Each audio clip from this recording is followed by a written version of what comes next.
Yo, what's going on, y'all? And welcome to a fresh episode of Billboard Unfiltered. Gentlemen, What up? what it do? Chilling, man. How are you? I am good. No complaints. Well rested. How about my Okay. What got you so well rested out here? life? I mean, man? sleep probably. You I know? well, that's that. Yeah, that tends to be the number one ingredient. Okay. It's nice outside. Yeah, springtime is starting to come through a little bit out here in New York. Slowly but Yeah. surely. Concerts are picking back up. We got Miss Glorilla in NYC this week, so you know. Had Jordan at Tunji at Mercury Lounge last week. That was Parties. a great show. Yeah, big things, man. Millennium Tour as well. this Friday. Oh, Oh Barclays. shit! Yeah. you out there? I am. Shout out to Bow Wizzle, Omarion. Yeah, you know. I might have to bring the Bow throwback Wizzle, out. that was some millennial shit I'm right there. I'm an old head. That was okay. I'm an old head, but you know, in the midst of all this old head shit, you know, I tried to have some YN moments with this new Playboi Carti music album. Hell yeah. Woo! We are talking about a colossal 30-track Yeah. project, which includes some heavy hitters: Kendrick Lamar, The Weeknd, Future. And we should say Kendrick Lamar thrice. That's 3 Kendrick Lamar records on there. Travis multiple times. Future, Lil Uzi Vert. Man, that was a hard pill for me to. Yeah. You know That's what? not worth. I don't know. I mean, listen. Kyle's our YN here. You know what I mean? So I'll let Kyle speak about Playboi Carti's first release in 5 years since his chart-topping #1, a whole lot of red, album number 3. Thoughts on music? I had a great time with music. I bet you did. I bet you fucking That sounds did. about right, son. Okay. I am probably one of the day one Cardi fans. Like Okay. I was around for the SoundCloud days. You're back in 2015. Like I love that first self-titled project so much. Have lots of memories of that one. Obviously, Die Lit is like one of like defining albums album. for that time. He actually did lose me with a whole lot of red. I'm just not a fan generally of the rage rap kind of opium stuff, and I was very happy to see him leave those guys off this new album. There's no shade to them, but they're just not my cup of tea. Right. But this music album, I think is like probably the best showcase of all the different sides of Carti. Like you get like his pop sensibility sides on records like Backrooms or something like that, but you also get some of the rage rap stuff. You get some of the like really wonky sample flips, like when he flipped the Ashanti record on Cocaine Notes, like that shit was hard. And then you kind of just get like his really high energy just trap stuff too, and there's lots of flashes of just like 2000s Atlanta rap there throughout the record. The Swamp Bizzle tag is just so fucking great to hear all over the place. Like I love how throw everything at the wall it was. There are a couple records that I could have done without. I didn't care for like the Uzi record, was just like a unfinished Was like that the Trim 90 Twin second. record? Yeah, that one I didn't really care for. Every time Travis popped up on the album, I sighed and wished he would stop rapping. I thought he was great on Crush from an ad-lib standpoint. I could do the thought ad lib. The ad libs were yeah, good. yeah, The verses were just like the best Travis verse for me was the one on Backrooms that came out like last the year, and original. then that one didn't get put on the album. So I was like, we got 3 other ones that are not up to par. No. But I loved how Kendrick kind of slid into Carti's world. I think that was the highlight for me, seeing him adapt to like the Vamp stuff, as opposed to like Carti going into his world or him just remaining Kendrick and not really branching out. Like hearing Kendrick say like, you know, Vamp Life spooky, like I didn't think I'd hear that ever, but like that shit was fun as fuck. Like that was a really nice surprise, and I liked how he like flipped the little drop ad lib. And good credit too, that's a banger.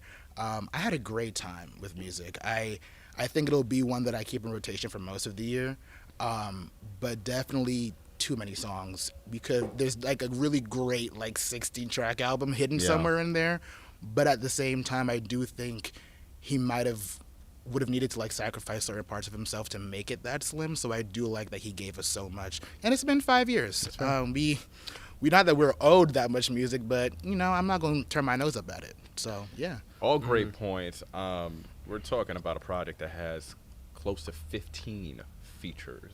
Mr. Trevor Anderson, and those include the multiple Kendrick, Travis, Future Like different, yeah. appearances. Yeah, Yeah. you got some YN in you. Do I? You got Do a little you? bit of YN. Do I know we I? all got a little bit of YN in us. We was all a YN at one point, right? Yeah, this is a whole different era.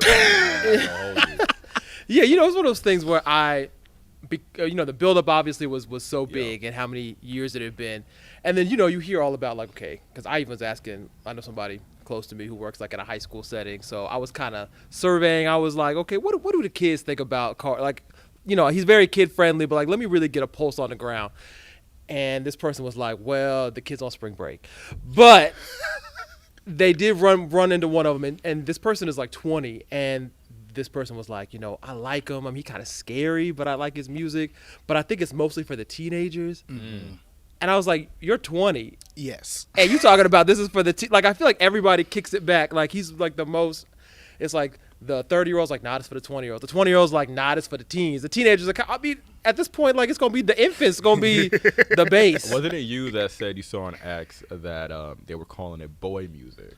Yeah, I did see that tweet going around. That like boy music versus girl music. Well, basically, yeah, like it was, some woman who was like, okay, I'm gonna try to get into this Playboi Carti album. Yeah. Like, let's check it out. But this is a boy album. It's a boy album. Sure. So all that being said, when you go into it, it's like, okay, when I press play, I don't know what's coming my way. Let's find out. Yeah, that pop out. Oh my God, that was such a fire opener. Oh my God, was. It scared me, but it was fire. Well, yeah, it set a tone. And I was like. I said, okay, we're back. We're back. It's like you see like the flames like below on your face. Yeah. Like, okay, like we in it. We in it. The little rager inside me did have a ball with that one. Hey. I will say that. But I'm curious, were you able to digest all 30 first listen? Like No.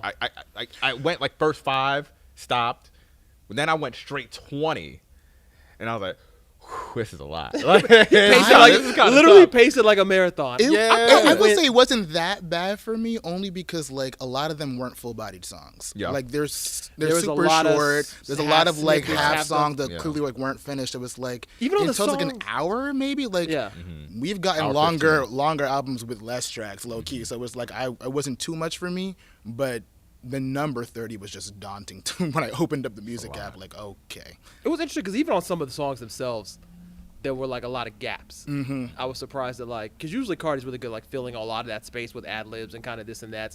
But there were even points where I was like, I heard no words in about a minute. What's going on? But in general, like, yeah, I think, like everybody's going to say, 30 songs is too long. That's not a new critique. That's something that everybody from Kyle to Reddit to Pitch, everybody feels the same way. So I'm not going to, I'm going to make that quick point and not hammer on it. And it's not just a problem that Carti has. Everybody got this problem. But when it hit. It hit more than I was like, okay. Yeah. Like, because I definitely was trying to see what was up with Evil Jordan, because that was the song. That's the song that seems to be the biggest, breakout, runaway. And I was kind of like, okay, like, what's going on with this? And when I got to it, it definitely was like the first wake-up song for me. Like, I feel like a lot of these albums, especially the ones that we talk about, are really bloated. It's usually about 4 or 5 songs in and then there's something that catches and I'm like, oh, this is like, this is where this starts. And for me, I mean, it's track number 4, so I could kind of do maybe without the first 3. I kind of like what was going on with Crush. The little choir was cool, but Evil Jordan was the first one, especially the production, where I was kind of like, oh, okay, something's going on here. But yeah, I mean, I think weirdly enough, most of the features are okay to me. They don't really do too much different. Yeah. I do think the Kendrick is probably the best, and I was a little worried because, I was almost worried that Kendrick's going to be overexposed because there's so much going on with him. But I think he does a good job of playing in the background, but obviously making his presence known. Right. So I thought those were smart touches to get in there. I was trying to think about, like, what song I heard, like, what I really thought could pop off as, like, because, people talking about this album, obviously it's going to do crazy numbers on the charts next week, and it's blowing out in that capacity. Now people, I think, kind of wonder, can Carti make that breakthrough hit run and just become a solid hit maker across the board? And I was trying to see which song I felt was going to be the one, and I don't know that I landed on, like, an obvious one that I don't know. Like, there's a couple. But I don't know if I heard. Rather Lie definitely gave, like, that could be a radio record. It could be a radio record, but the only thing about it is I don't know if that to me is, like, it's very slimy, wildish. If it feels like it is, but it's better. Like, no shade. Like, but like, it's a little bit faster. That I want, the like, beats more interesting. That I want to sit there and say, like, oh, this is a Playboi Carti breakthrough that feels like core Carti. Like on some Magnolia shit. Something like I feel that. Like that's, I feel like Rather Lie is almost like too safe. Like, it's too obvious a choice. If it wasn't Rather Lie, I'm also thinking, obviously both Kendrick joints will probably do fine. Yeah, I mean, Backdoor, I Fine thought Shit was one that popped out to me as like, this could do a little something. Cocaine Nose too. People keep pointing that one out. I don't know if that's be like a hit, but I think it'd be one that just streams very well because people keep bringing that one up as being like, oh, this shit really. Yeah, especially out of the back half. That's one of the ones Yeah. that stood out. It kind of got a little samey towards the end, but. To your point on the features, though, I really have gotten to a point where I do think we might have to retire the kind of 2010s all-star features that we've been doing on all these mainstream rap releases, where it's like the same collection of like Travis, Future, maybe Kendrick if they're cool or whatever, but like there's so much talent and so much to explore in the hip-hop scene that when I see the same 5 names pop up as features on like every major rap album, it gets very tired, especially when like not all the time are they really delivering transcendent verses that are like, oh shit, this is really fucking dope. It's like, you do well, you do what you're supposed to do. Like, Future was good, like on the record. Nothing great, nothing new, but good. But it's like, damn, I wonder what that could have sounded like with someone who doesn't have as many opportunities as Future has to just be on tracks all the time. Like, Charge them hoes a fee. That phrase is going to live on, though. oh, yeah, Yeah, for it sure. is. Oh, Shout for out to sure. them. That, and they're also going to make Trim, like, national lingo now, like, after this album, for Nah, sure. it's gonna be the new Push and P. I also, hell we yeah. got a new Nav album coming out at the end of the month. 28th. I almost like if you that cast of characters, you could also Yeah. like you could see them all coming Exactly. right back around Yeah, in a 'cause couple is of like, weeks. he's gonna have a gunner record. It's Yeah, he's like, gonna have yeah. one of those. Let me pose you guys this question real quick because I did see it floating around, and Trev made a great point about this being his breakout album. People are already anointing this album as his Astro World. Is that a safe comparison? Because to your point, Astro had some Grand Slam hits, so like Sicko Mode. What was another breakout from that? It was really Sicko Mode. I think about Future it. System was just such a I mean, that definitely monster of a carried. record. Yeah, that carried. Yeah. It was like Butterfly it was like Effect that was on there. Stargazing was Stargazing. big. Yeah, Yeah. Stargazing was big. But yeah, do you guys see it having that potential? Cardi is calling himself the Travis of Atlanta. So In terms of like a Sicko Mode launching from this, I'm gonna say no, but I'm not like mad at that comparison. okay. I think this is definitely like a breakthrough, not a breakout moment. I feel because obviously we know who Cardi is. He's been established. But like the numbers that he is projected to pull, or the streams that he's gotten so far, are kind of eye popping. So it's Yeah. like this does feel like a different level that he's reached after the first couple projects. And Astroworld, though, I don't know. Maybe we got to see what this accompanying tour looks like first before we do that. And I think it'll be great because, I love Cardi live. I saw him for the first time live at Rolling Loud in Miami last winter, and that was a fantastic show. And I'm sure he'll do well with the tour. Were you in the pit? I was in the pit. Yeah, you got bruised up. Look at the size of me. Who getting bruised up? YNK. Who getting bruised up? YNK. YNK. Okay. YNK is crazy. Trev, real quick, your thoughts? Yeah, I mean, I do think with the Astro comparison, it's probably because it's a similar album number in his trajectory. It's like third, major release. Obviously, the numbers are going to be big. I mean, Whole Lotta Bread was the #1 album, but when it debuted, it had just under 100,000. So, that was a Christmas release also, yeah, I mean, right? the fact that it kind of came out of sleepier time, and obviously this is going to, probably do well beyond that. So I think the fact that sort of with Travis in some ways you could perhaps, I mean, you don't want to minimize him by any means, and I think people were engaging with him, but Astro was really that moment where, even beyond just hip-hop, like all Right. pop culture in large, any kind of critic or reviewer had to engage with, like, okay, this dude is out here and he's doing these kind of things. So I think that kind of moment is parallel for Cardi now, where you could sort of, resign him to, like, okay, he's kind of buzzing in these rap circles. He obviously hasn't really made this crossover leap. But now, based on what the numbers are looking like, how well it's been doing on streaming, the fact that a lot of these songs will pop off, at least for the first couple of weeks, I think this is that same kind of moment where if you wanted to ignore him and kind of just say he's one of these rappers, but he's not, pulling in numbers like a Drake or a Kendrick or whoever, now we're about to get to that point where it's like, oh, okay, a Playboi Carti album very much could be a everybody else get out the way, Right. watch out, the streaming numbers are coming in. an album bomb's coming. All that kind of thing. It's gonna, throw off the Hot 100, like crazy next week. So just that fact that he's crossed that territory, I think, is probably the best comparison in terms of what Astroworld did for Travis. This could do for Cardi. Well said. I just hope Cardi fans don't have to wait another 5 years. Can you imagine? I mean, Next album 2030. 20, the wait has been increasing between each project, so I Yeah. would not be surprised. You Come back to probably the said 50 song That's album. why you guys got a 30 piece. Yeah. Hey, listen. yeah. I mean, just ain't mad at it. fill those coffers. I mean, fill that contract up, and Shout out Rocky, you though. get what you get. That was a clutch signing.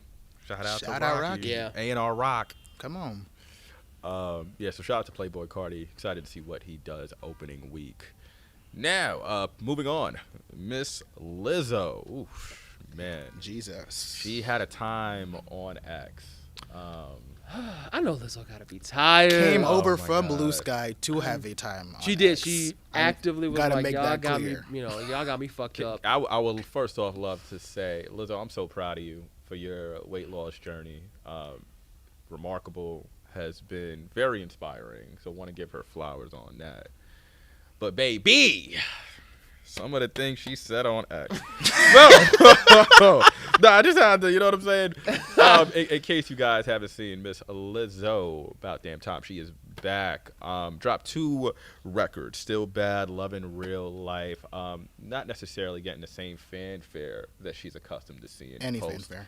Pandemic, right? And she No, went not. I mean, we'll say. I don't say post-pandemic. Oh, I'm like, pre-pandemic. I'm sorry. Yeah, Pre-pandemic. That's what I meant. Yeah, thank you for that. Pre-pandemic. So she took X to, get back at the haters with some clapbacks. Whoo! Let's read some of these tweets, baby. So somebody said this brand of poptimism doesn't work. Very for good, me. Mr. Lamar. Very good. I did get an A in reading. You know what I'm saying? Poptimism. And that teacher rounded up. doesn't work for me post-COVID. And in second term, Trump, America. Miss Lizzo came back and said, saying my brand of poptimism doesn't work in a post-COVID world is a lazy take, as if I didn't release about damn time post-pandemic, as if I didn't write about damn time to be post-lockdown anthem to inspire us to get outside and together again, and successful at it. And was successful at it, by the way. She went on to compare herself to some greats you guys may know. James Brown, the Earth, Wind, and Fire, Whitney Houston, the great late Aretha Franklin. So, as we said, Lizzo has put out 2 singles. They have not dominated in typical Lizzo fashion. Was she warranted for this crash out? Was it okay for her to crash out the way she did on X? And what does Lizzo need to get back on the saddle in terms of regaining her pop superstardom? And it was a lot to digest. So that crash out was like a good 18 tweets. I think the funniest thing for me was all of this kind of stemming from a misunderstanding of what the word or term poptimism is.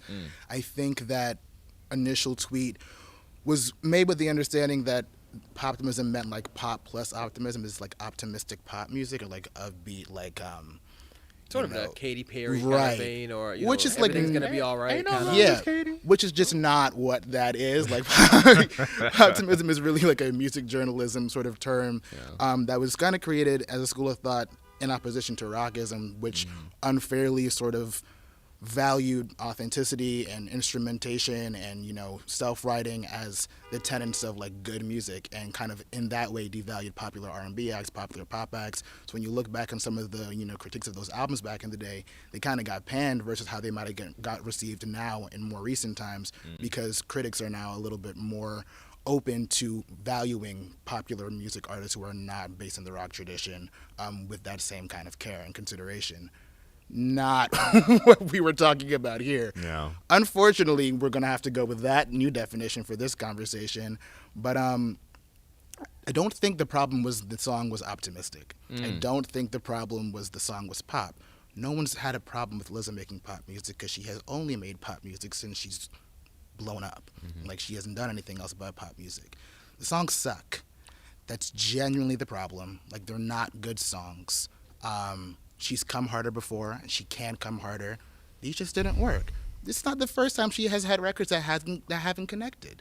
Right after About Damn Time, she tried to push To Be Loved, and that didn't really pop off in a way remotely comparable to About Damn Time. Like, it's fine. And I also don't even think that the culture has moved beyond upbeat, kind of almost corny pop songs. Like, that Lil Boo Thang song was a big hit last year. Like, we're not far beyond that. People still, there's always going to be an audience for that. Like, the soccer moms, the fucking Old Navy shoppers, like, it's going to be a market for stuff like that. It's just these particular records didn't land.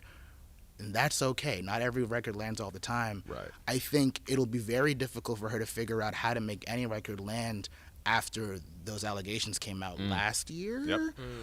Because, those allegations were just so opposed to what she stood for brand wise, that it's like, Still can't if believe it, if you've created this entire persona, this entire brand, and your entire musical identity right now, as the mainstream understands it, is you being all about empowerment and loving yourself and, you know, bigging up other people, bigging up yourself, but then these allegations are like you're harassing XYZ or just like treating your employees kind of oddly, that's where to square. And it's never going to be easier for her because she's unfortunately, on top of that, having to exist as a fat black woman in this space. Like, she's going to be someone who gets dogged on even more, even when it is warranted to get dogged on. So, like, I hate to even sit up here and, like, continue that, but the songs just weren't hot. Like, that's just it. That's the long and short of it. Like, just come with a harder record, girl. It'll be all right. Well executed read. Whew. Yeah. I love you, that was Melissa. That was his 20. You know, I love you, Melissa, but his 20. These ones they ain't eat. They ain't eat. You definitely sauteed her. Trev, yeah, because I remember she had the Carti record. Rumors. That came and that was very kind of much the went. yeah. I mean, that was High kind of debut, high gone. That was the first post, like after her blow up with Truth Hurts, Good as Hell. Like that was sort of the start of her second era, and you know, yeah, I mean, it was Ended abruptly. pretty much erased. That didn't make the next album. Right.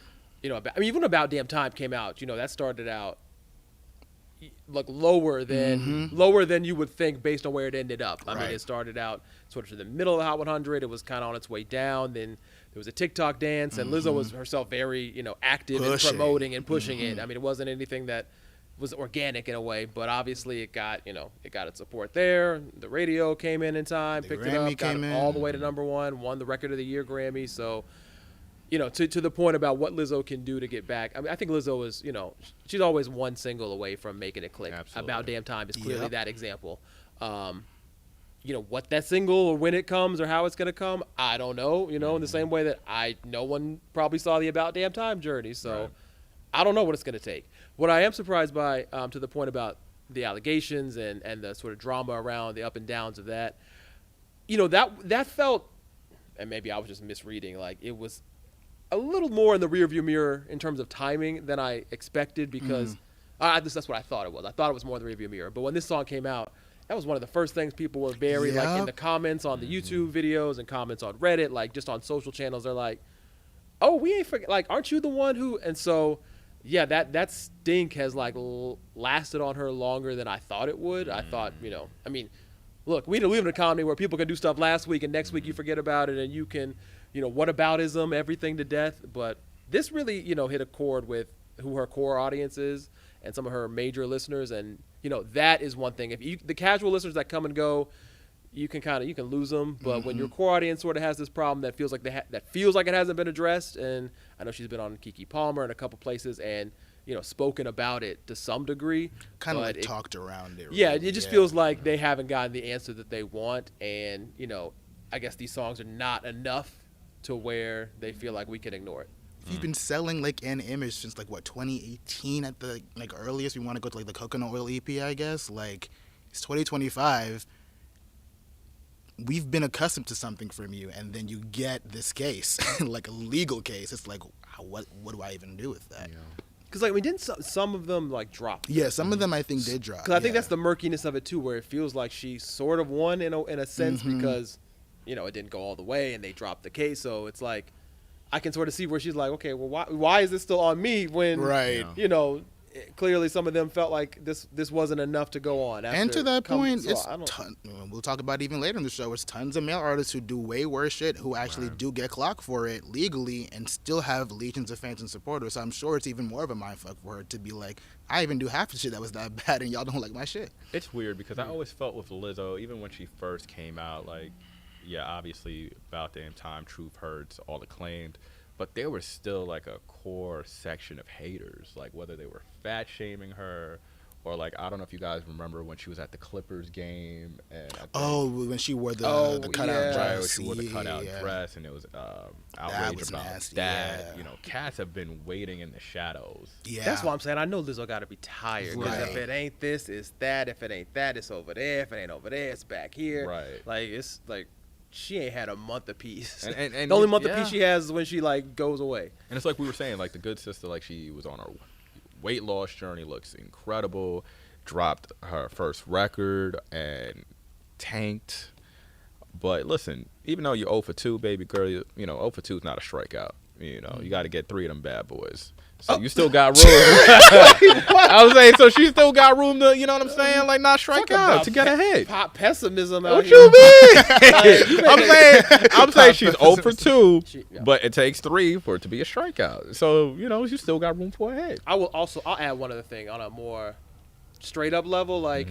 I don't know. Y'all correct me if I'm wrong. If I wasn't on this corner of the internet and I try to make, do my research and such, I just felt like the rollout for this was so sudden. It just felt very like Lizzo's back. Definitely felt like. And then she dropped the same day as Cardi. Yeah, but I mean, even like what the video was like. I feel like I was expecting more of a lead up to like whether it's a snippet or something that felt like okay, Lizzo's coming back, warm it up. To be fair, it just felt like this dropped out of nowhere. The video was out of nowhere, and then a second song a week later. Because by now people might be like, oh, have you heard the new Lizzo song? Yeah. It's like, yeah, I heard it. No, I mean the other new Lizzo song. It's like, oh, wait, she dropped. It just felt to me very quick and very under the radar. And I think to that point, the rush of the second single was to combat the negativity of the first single. And she also did 3 intimate shows, one in Minnesota, one out here not too long ago, and in LA. I believe it was last night, quite honestly. So, I don't know what the fanfare was for those shows, those intimate shows, but baby girl, yeah. I think the album's supposed to come out summer, so she still has time to cook. Yeah, I mean, like I said, like anybody, but I think she especially, young in her career and all that. Just get that one hit, and it can change your fortunes. Yeah. That like 2019, 2020 class of breakout artists is just so fascinating to me because like their trajectories are so interesting. Like that's like the Lil Nas X class. The Baby. Like, that's the Baby. Like City Girls, even you can throw in there. Like, shout out to Meg for surviving. Right. Like that was. It's really a win to survive that class because I don't know what happened with them, but Roddy. It's been real rocky for them. Roddy Bridge. As we've gotten like out of as we gotten like into an actual post-pandemic era, like for them to find their footing, it's been difficult. Yeah, they were supposed to spearhead the 2020s. I mean, Lil Baby made it. Shout out to Lil Baby.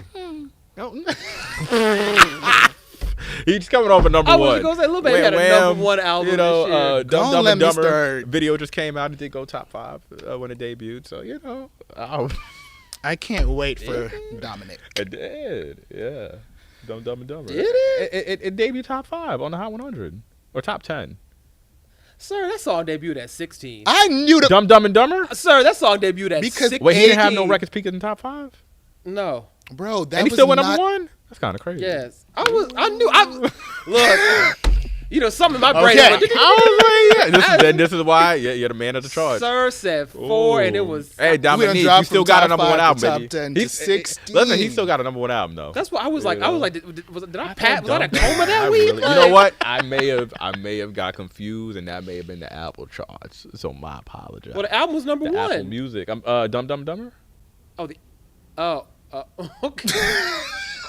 I'm talking about Dumb and Dumber. Okay, shout out to you for knowing Apple Music chart. Listen, like, baby. I ain't never heard nobody this cite is all OVO. across the You board, can't trust Spotify. I'm just saying, I never heard somebody cite a number 4. Because rappers love freaking posting that shit the day. I mean, a number 1 I'll give you, but like, I'm sure it probably was number 1 at some point. But to cite a number 4, on a move. Okay. I think went number 4 for 2 hours. I was right somewhere. Shout out to the only charts that matter out here. Hey, shot fired. If you guys have any music related questions, please drop them in the chat. We will get to them. Ask Carl where he thinks some more hits peaked on this chart. I like this little game. Listen, you had to like. I'm not pretty chart savvy. I mean, you are. That's why I'm surprised it was such a miss. Yeah. Lizzo gonna say that was your strike. Oh, don't do that to me, baby. But the brother who still believes in me, Mr. Leon fucking Thomas, man. He is enjoying an incredible run still with the success of Mutt. He performed in Texas over the weekend and teased another remix for Mutt after dropping his Freddie Gibbs remix not too long ago. We have a Mr. Christopher Maurice Brown on the remix of a song that has peaked at number 59. That was Leon's first Hot 100 hit. Salute. When the record was teased online, mixed reactions to Chris being on the record. We had some that loved it, and we had some that hated it. Let's talk about Chris in this case, why he is still getting this negative energy whenever he hops on, whether it's new artists' records or just records in general. The fans come out and are quick to denounce, said artist or Chris before even listening to the track in full. Chloe Bailey posted a cover of Residuals last week and got a similar reaction on socials, like kind of split, where some of her fan base were like, you make it so hard, like why you gotta cover this guy, the other half being like, this eats. Yeah. Love this song. It's like Residuals is a massive hit, like that's a long lasting hit. He won the Grammy earlier this year, like he clearly is here. Like he's selling out these stores, like people are showing up, people are still engaging and consuming Chris Brown and are here for it, like are looking and clamoring for more Chris Brown.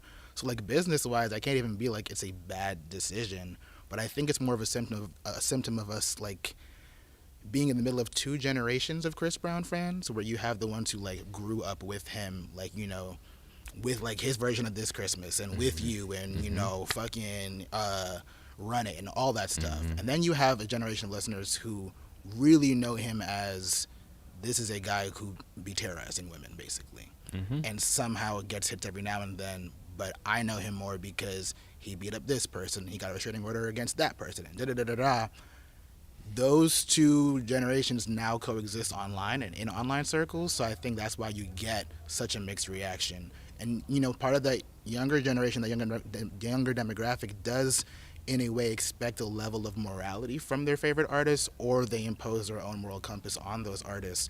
And when those things don't align, they're like, I thought higher of you. I thought why would you do this? It's like, well, this is a job. They're coworkers, and he needs to get this song to peak even higher. This is probably a smart choice on his end. I thought we could maybe have waited a bit to even put out another remix. Like, it's down to 60 this week.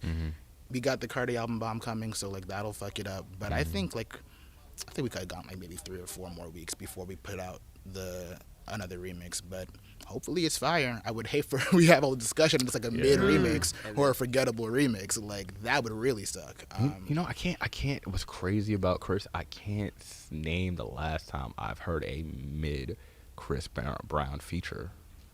That I think, and he's been doing this for 20 years. Like if you really sit with it and like, I would really have to like. The only and it's not even because of him. I just wasn't crazy about the record. If I had to pick, it's probably like that only record, that Khaled, Nicki, Wayne. Yeah, you remember from Pink Print, 2014. Was it Bad Bitches Only? Khaled wasn't on it. No, I'm sorry. So it was Bad Bitches Only. Yeah, that's the only one I was kind of like a little. But even then, you just said what was that? 2015. Like 14, 15. Yeah. That's 10 years ago. Truffle butter era, yeah. Like I'm not even gonna hold you. I feel like Chris put out so much music that I just don't know all of his recent features, and I feel like there are some that I've probably listened to that weren't bad, but might have been forgettable. But like when they hit, you know. Yeah.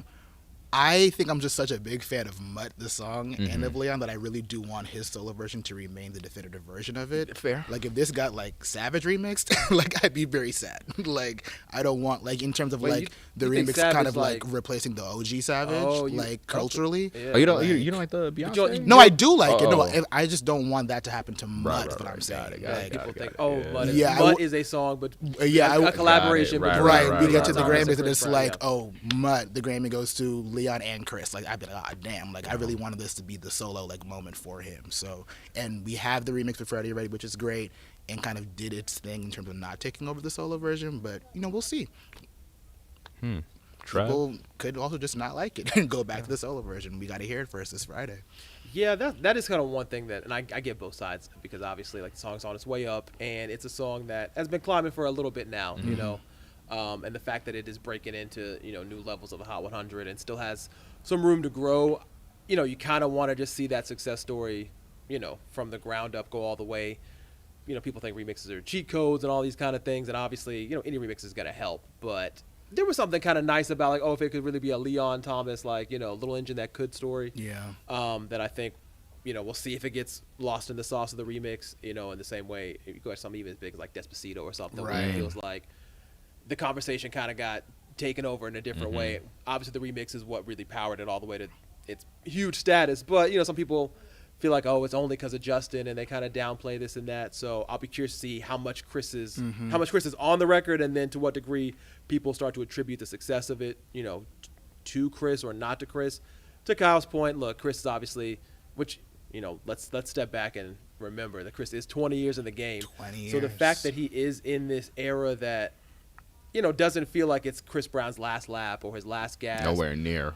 It's kind of crazy that he has had peaks and valleys. Like, he's mostly been stable in the R&B field, but the fact that, you can have an Under the Influence, you can have a Residuals, you can have, Sensational, all these tracks that are really blowing up, in succession, 20 years into your career.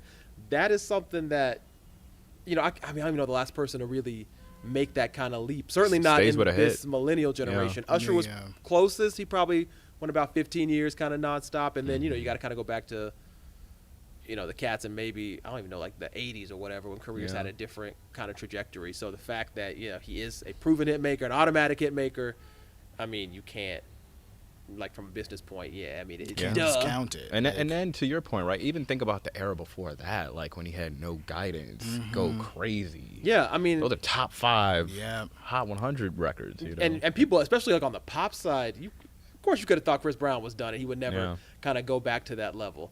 I mean, even Residuals, now is coming up again on pop radio. So even that format, which had kind of iced him for a good period of years there following, the biggest blow-ups, kind of got back, within 10, 12 years. They welcomed him back, and No Guidance, Go Crazy. I mean, those weren't even just tester records. Those really went, to the middle, to the top third of the chart or so. So there was a pop reacceptance of him. Right. I mean, to the point about, how the fans are going to feel about that. I mean, I don't know. We clearly have 2 different generations, like Kyle's saying. I don't know, who wins out in that sense. I mean, I guess in a sense you could say the old generation is winning out just based on they're not, he's not blacklisted from radio.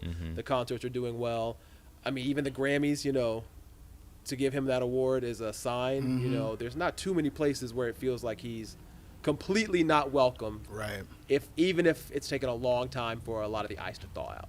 Yeah. And I know I had set up that generational dichotomy at the jump, but I do want to even explain that within that newer generation still, I think it's really just a loud, particularly online, particularly vocal minority in that generation that makes a lot of noise online, but the stats speak for themselves. It's not only the older generation streaming Residuals. It's not only the older generation going to his shows over the past year. There are a significant chunk of the younger generation that also don't care and have accepted him or have just not given a fuck about what he's done and just are here for the music and here for what he provides. So I do think the conversation gets skewed because it's taking place primarily on social media in an online platform. So certain voices get to be very, very loud when in reality everyone's voice is kind of you get one stream, one sale. And I mean, clearly artists. I mean, he's worked with a shit ton of artists in the past, 5, 6, 7, 8 years, and there are no secrets about what the past was, and and there's no secrets about what the association will bring. I'm sure somebody sat down and say, hey, if you do this record, there may be interview questions, or people may wonder, and clearly. But what's interesting about that? That's not holding anybody back. When Kyle brought it up when he started up with Chloe Bailey, that's something I noticed. It was dominant. I guess it was more of a conversation with the female artists, like a Tinashe, like a Chloe Bailey, like a Janae Aiko, like a her, like a Sierra. I can't remember a male R&B artist having this kind of friction about having. I think it's Chris because Leon's fan base is quite heavily female. Women really like Leon, and I think that was part of the reason why they kind of felt betrayed in a way, that what they had thought they were buying into was essentially canceled out by collaborating with Chris. I think that was part of the box, because at least on my timeline, it was also majority women users that I was seeing being disappointed in the decision to put him on the remix. I hope this doesn't taint what Leon has been able to do the last year or so. Because in terms of fans are fickle, man. Yeah, I mean, I'd be sort of surprised if this killed everything. Yeah. Right. I mean, just based on how the reaction to so many other songs has come and gone. Yeah. I mean, I know fans can be fickle, but damn, that would. I would just speed that run would on be to yes, it crazy. is. I'd be like, next single. That would be crazy if it just, if you saw the tour attendance start to Yeah. tank or the streaming numbers collapse. Or God, I hope not. Yeah, I don't think so. And I think they've done a good job of like steadily like building him, introducing him, doing a lot of core building. Right. That I'd be surprised if it collapsed that quickly without something, dramatic happening in the mix that we can't foresee. Yeah. We do have one question from a fan though. Mm. If it wasn't Chris Brown on the Mutt remix, who would you have wanted to see on the remix instead?